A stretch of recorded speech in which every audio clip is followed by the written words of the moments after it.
So I'm Lucy Farmer and I am the Communications Director here at FareShare. We are Australia's largest charity kitchen, and every day we cook 5,000 free nutritious meals for people in need. And we cook those meals from rescued food.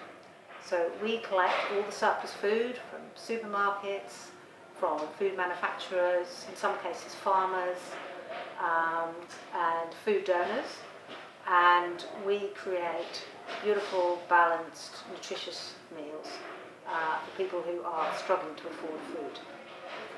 We're a community organisation. We've got nearly 1,000 regular volunteers. So the kitchen operates 3 shifts a day, one in the morning, the afternoon and the evening. And we've got 2 kitchens here. The one behind me is our pastry kitchen. So we cook about 2,500 sausage rolls and quiches a day. They're fantastic for people who struggle to afford food. We pack as much goodness as we can, always some protein, whether it's egg or meat. And the great thing about sausage rolls and quiches is they can be handed out. They don't need cutlery to eat. So perhaps for people experiencing homelessness, they can be handed out from soup vans and things like that in the city. And in our other kitchen, we cook curries and casseroles, tagines and soups, all using wonderful vegetables and meat. And the reason for that is that a lot of people who are struggling with food poverty and food insecurity are basically subsisting on very poor quality processed food. A lot of people be malnourished, and we know that a FareShare meal might be the only meal of the day, so we make it count nutritionally. So we have about 5 or 6 chefs who work here, highly qualified, extremely innovative. They never know what food we're going to rescue in a given day, so almost every meal is different. They look at what's come in off the trucks in the morning, and they plan a menu for the day based on the food we've rescued. They supervise our volunteers, and we have about 700 kitchen volunteers, and the kitchen volunteers do the chopping, the food preparation, they crack the eggs, they get everything ready, sometimes for the next shift. Who'll come and take over and actually do the cooking part. And in the afternoon, in this kitchen, we'll generally have a business group. People who want to give back and perhaps have a bit of a team building, team bonding exercise at the same time, knowing that they're doing something really meaningful and tangible.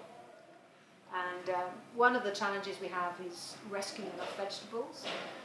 It's critical for us that our meals are nutritious, and adding vegetables is one of the best ways to add nutrition. And vegetables, as you probably know, are quite expensive here, and they're not always easy to rescue in the quantities we need for our meals. So a couple of years ago we started a new programme, FareShare Kitchen Gardens, where we've taken over bits of disused land. We've got a nice big garden just down the road from here, alongside a railway line, where we're growing our own vegetables. I started in a very small and humble way. A chef, pastry chef actually, in the RACV club kitchen in the city, became more and more kind of alarmed at the amount of food waste he was seeing. I think he went to the races one day, and that was a real wake-up call, a huge amount of food wasted. And at the same time, unfortunately, if you walk around Melbourne, you'll notice there are a lot of people who are sleeping rough on the streets. So there's no doubt that there is a lot of need. If you're here at night, you'll see soup vans going out, and you'll see some pop-up kitchens supporting people who are living rough.